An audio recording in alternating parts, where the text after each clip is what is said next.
Fascist সরকার শেখ হাসিনার অন্যতম কাছের মানুষ ছিলেন সাবেক আইসিটি প্রতিমন্ত্রী জুনাইদ আহমেদ পলক।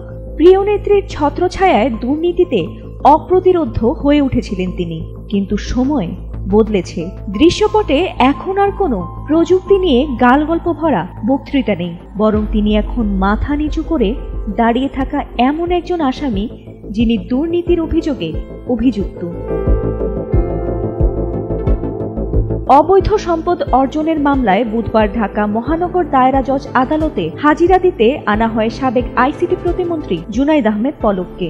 এদিন দুদকের করা মামলায় তদন্ত প্রতিবেদন দাখিলের দিন ধার্য থাকলেও তা জমা পড়েনি। পরে শুনানি শেষে তাকে প্রিজন ভ্যানে তুলে ফেরত পাঠানো হয় কেরানীগঞ্জের ঢাকা কেন্দ্রীয় কারাগারে। কিন্তু যখন তাকে প্রিজন ভ্যানে তোলা হয় তখনই ঘটে এক হৃদয় বিদারক দৃশ্যের। সাবেক প্রতিমন্ত্রী ভেঙে পড়েন অঝোর কান্নায়।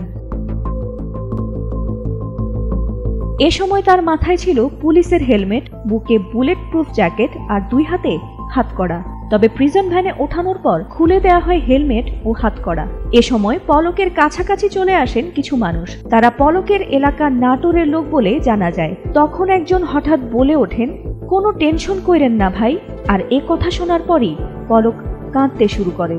তখন সেই লোক আবারও বলতে থাকেন, পলক ভাই কাইন্দেন না।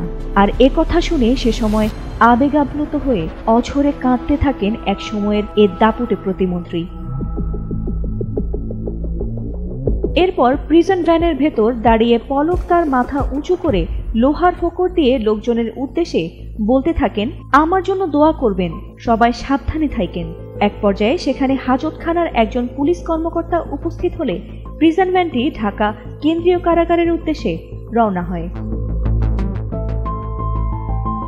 জানা গেছে, ঘুষ ও দুর্নীতির মাধ্যমে অবৈধ সম্পদ অর্জনের অভিযোগে মানি লন্ডারিং আইনে মামলা হয়েছে পলক ও তার স্ত্রীর বিরুদ্ধে, যার তদন্ত এখনও চলমান রয়েছে। এদিকে পলকের কান্নার এমন ভিডিওতে সামাজিক মাধ্যমে মিশ্র প্রতিক্রিয়া দেখিয়েছেন নেটিজেনরা। কেউ বলছেন কর্মফল, আবার কেউ তুলছেন প্রশ্ন, তিনি কি সত্যি দুর্নীতির বেড়াজালে বন্দী, নাকি তিনি শুধুই এক রাজনৈতিক দাবার গুটি। পলক এখন কারাগারে। তার চোখের সেই অশ্রু হয়তো কোনো বিচারের বিরুদ্ধে নয়, বরং নিজের অতীত আর আজকের বাস্তবতার মাঝে হারিয়ে যাওয়া সেই তরুণ মন্ত্রীর জন্য। ফাতিমা সুলতানা, এটিএন বাংলা।